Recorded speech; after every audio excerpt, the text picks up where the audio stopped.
जी अस्सलाम वालेकुम, क्या हाल है? सब लोग खैरियत से हैं? क्या आप जानते हैं 90% लोग अपने पौधों को इसलिए मार देते हैं क्योंकि वो गार्डनिंग के 3 सीक्रेट्स नहीं जानते। ये सीक्रेट कौन से हैं?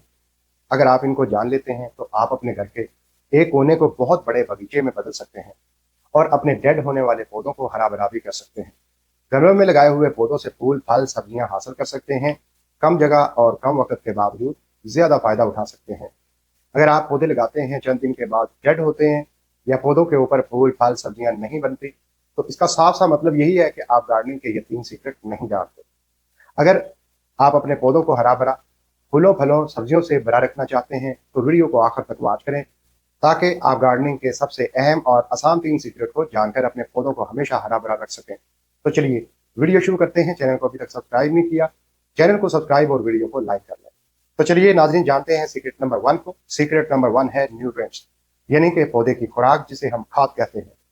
इस खाद के अलग-अलग अज्जा होते हैं जो पौधे पर अलग-अलग तरीकों से काम करते हैं।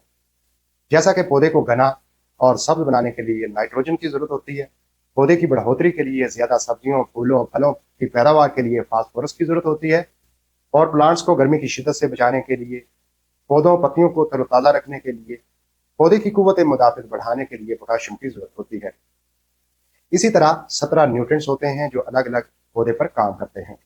अगर हम ज़रूरत के मुताबिक बर वक्त न्यूट्रिएंट्स को, यानी कि खाद को, पौधे की मिट्टी में नहीं डालते तो पौधे सूखने लगेंगे, ग्रो करना छोड़ देंगे, फूल फल सब्जियां बनाना छोड़ देंगे। तो हमने इस सीक्रेट को समझने की कोशिश करनी है। जैसा कि मिसाल के तौर पर, जब पौधा बहुत छोटा होता है, जब पौधे के ऊपर फूल फल सब्जियां नहीं बनती, तब हमें ऐसी खाद का इस्तेमाल करना चाहिए जिससे पत्तों और ब्रांचेज में इजाफा हो।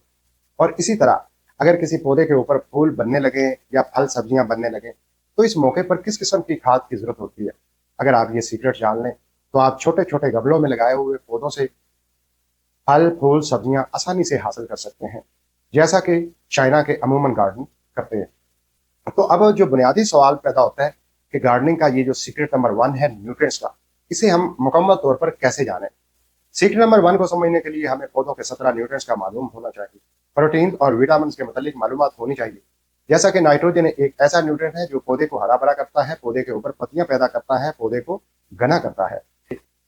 अगर नाइट्रोजन वाले न्यूट्रिएंट्स को मैं उस मौके पर दूं जब पौधे के ऊपर फूल फल सब्जियां बन रही हो, तो आप क्या समझते हैं, पौधे को फायदा होगा या नुकसान होगा? मेरी नजर में तो नुकसान होगा, क्योंकि नाइट्रोजन पत्तियों में इजाफा करता है। पौधे को जब नाइट्रोजन वाली खाद देंगे फूल फल या सब्जियां बनने के मौके पर, तो वही न्यूट्रिएंट वाली खाद, वही नाइट्रोजन वाली खाद पौधे के ऊपर जो फल बन रहे हैं उनके अंदर जज़ब होने की बजाय नई पत्तियां और नई ब्रांचेस पैदा करने में लगेगी।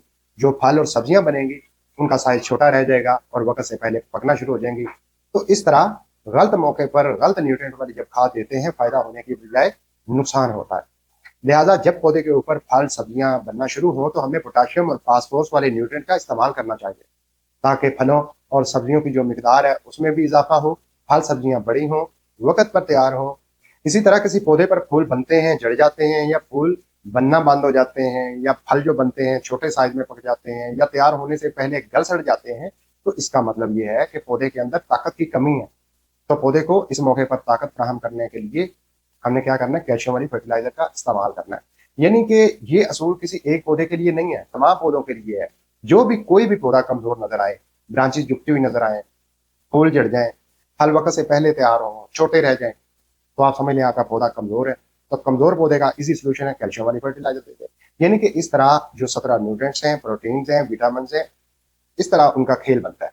सिर्फ हमने सीक्रेट नंबर 1 में ये जानना है कि न्यूट्रिएंट कौन कौन से हैं और उनके काम क्या है।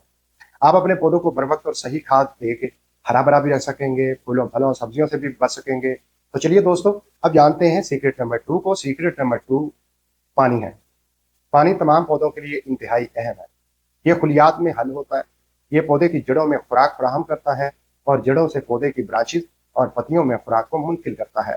जैसा कि हाई टेम्परेचर में जब मिट्टी गर्म होती है, मिट्टी में हरारत हो, उस वक्त पानी देने से पौधों को फायदा होने के बजाय नुकसान होता है।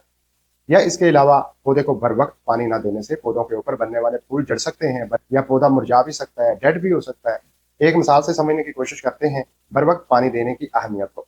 मिसाल के तौर पर टमाटर के पौधे पर फूल बनने के बाद पानी का इस्तेमाल तसलसल से करना चाहिए। अगर हम तसलसल से पानी नहीं देंगे तो टमाटर के पौधे के ऊपर बनने वाले फूल झड़ने लगेंगे, जबकि इसके मुतबादिल लेमन के पौधे को देखें जिस पर फूल बनने के बाद पानी हमें 50% कम करना चाहिए।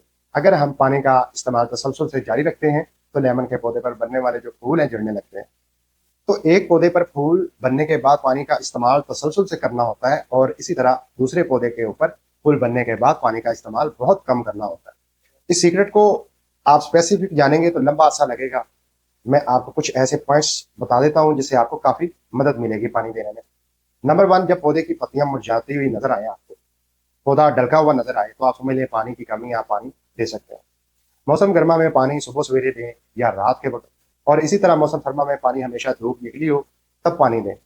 इस अमल से क्या होगा, जड़ों की बीमारियां पैदा नहीं होंगी।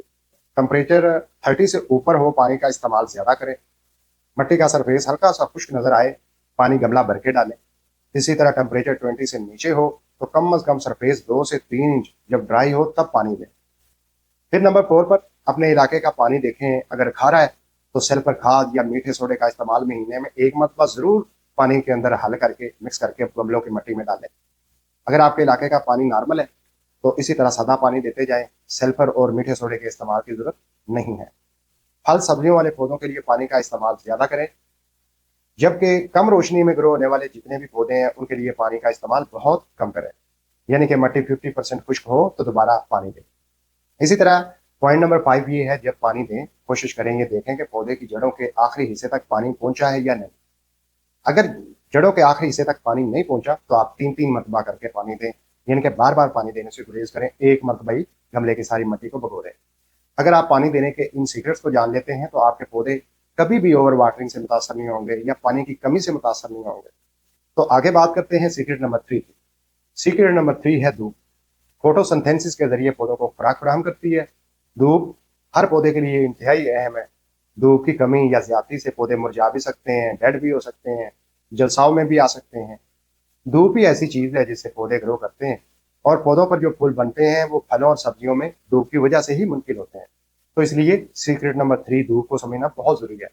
किसी पौधे के लिए कितनी धूप की जरूरत है, मिसाल के तौर पर इंडोर प्लांट्स हैं जो कम रोशनी में ग्रो होने वाले पौधे हैं, इनके लिए धूप इतनी अहम नहीं है जितनी उन पौधों के लिए है जिन पर फूल बनते हैं, फल बनते हैं, सब्जियां बनती हैं। और कुछ ऐसे पौधे हैं जो तेज रोशनी में बहुत अच्छे तरीके से ग्रो करते हैं। तो इस बात को समझना बहुत जरूरी है। अगर ये सीक्रेट आप समझ लेते हैं तो आपके पौधे हमेशा हरे भरे फूलों, फलों और सब्जियों से भरे हो सकते हैं। एक मिसाल से समझने की कोशिश करते हैं, जैसा कि टमाटर का पौधा है या हरी मिर्च का पौधा है, इन पर पहले फूल और बाद में सब्जियां बनती हैं। तो इनके लिए बहुत जरूरी है, अगर हम इनको उठाकर तेज रोशनी वाली जगह पर रखेंगे, यानी कि इनको इनडायरेक्ट सनलाइट में रखेंगे, तो पौधा ग्रो होगा, फूल बनेगा। तो जो जरूरी बात है, फूल फल में मुंतकिल नहीं होंगे। फूल फल में मुंतकिल हो तो हमने क्या करना है, इन पौधों को उठा के धूप में रखना है। और इसी तरह कुछ ऐसे पौधे भी हैं जिनको डायरेक्ट सनलाइट में रख देंगे तो उनकी पत्तियां झुलसना शुरू हो जाएंगी। वो धूप की शिद्दत से, हाई टेम्परेचर की वजह से सर्वाइव नहीं कर पाते। तो लिहाजा हर पौधे को आप समझें कि कितनी धूप की जरूरत है। धूप और पौधे के दरमियान ताल्लुक को समझने के लिए चंद अहम पॉइंट्स आपको बता देता हूं, जैसा कि जिन पौधों के ऊपर फूल सब्जियां पैदा होती हैं, फल पैदा होते हैं, उनके लिए ज्यादा धूप की जरूरत होती है। और जिन पौधों के ऊपर फूल फल सब्जियां नहीं होती, सिर्फ और सिर्फ पत्ती होती हैं, उनको तेज रोशनी की जरूरत होती है। और इसी तरह कुछ ऐसे इंडोर प्लांट्स हैं जो बहुत कम रोशनी में ग्रो कर सकते हैं, यानी कि आप उनको कमरे में, सेन में, सीढ़ियों में, कहीं भी ऐसी जगह पर रखते हैं तो वो सर्वाइव कर लेते हैं। अगर आप फल फूल सब्जियों वाले पौधों को नीचे सेहन में रख लेंगे जहाँ धूप ही ना आए तो वो सर्वाइव नहीं करेंगे। फिर इसके अलावा आपने ये भी देखना है कि गमले में लगे हुए जो पौधे हैं, 40 टेम्परेचर प्लस होने पर पौधों पर छांव बनानी है, ताकि पौधों के लिए ओवर टेम्परेचर ना बने, पत्तियां ना झुलसें, पत्तियां पीली ना पड़े और ब्रांचेस ड्राई ना हो। तो इस तरह पौधों के लिए आप धूप का ख्याल रखेंगे, आपके पौधे हमेशा हरे भरे फूलों, फलों और सब्जियों से लगे रहेंगे। आइंदा आपने खाद देते वक्त पौधों की जरूरत और न्यूट्रिएंट्स को समझते हुए खाद का इस्तेमाल करना है, तभी पौधे के ऊपर अच्छा रिजल्ट देखने को मिलेगा। और सेकंड नंबर पर पौधे की जरूरत के मुताबिक और बर वक्त पानी देना है। पौधे ना फूल गिराएंगे, ना ड्राई होंगे और ना जड़ की बीमारी लगेगी और ना ही मिट्टी के अंदर फंगस एक्टिव होगी। और थर्ड नंबर पर पौधे को ऐसी लोकेशन पर रखें जहां पौधा दर्जा हरारत को बर्दाश्त करे और अपनी जरूरत के मुताबिक धूप ले सके। यही वो 3 सीक्रेट हैं जिनको समझने के बाद आपके घर का एक कोना भी पूरा गार्डन बन सकता है। छोटे गमलों में लगे पौधे हरे भरे तरोताजा फूलों, फलों, सब्जियों से भरे जा सकते हैं। कम वक्त में, कम खाद में, कम मेहनत में ज्यादा से ज्यादा फायदा मिल सकता है। वीडियो अच्छी लगी है, लाइक शेयर करना मत भूलिएगा। चैनल को अभी तक सब्सक्राइब नहीं किया, चैनल को भी सब्सक्राइब कर लें ताकि हर वीडियो का नोटिफिकेशन आपको बर वक्त मिलता रहे। मिलते हैं अगली वीडियो में। अल्लाह हाफिज़।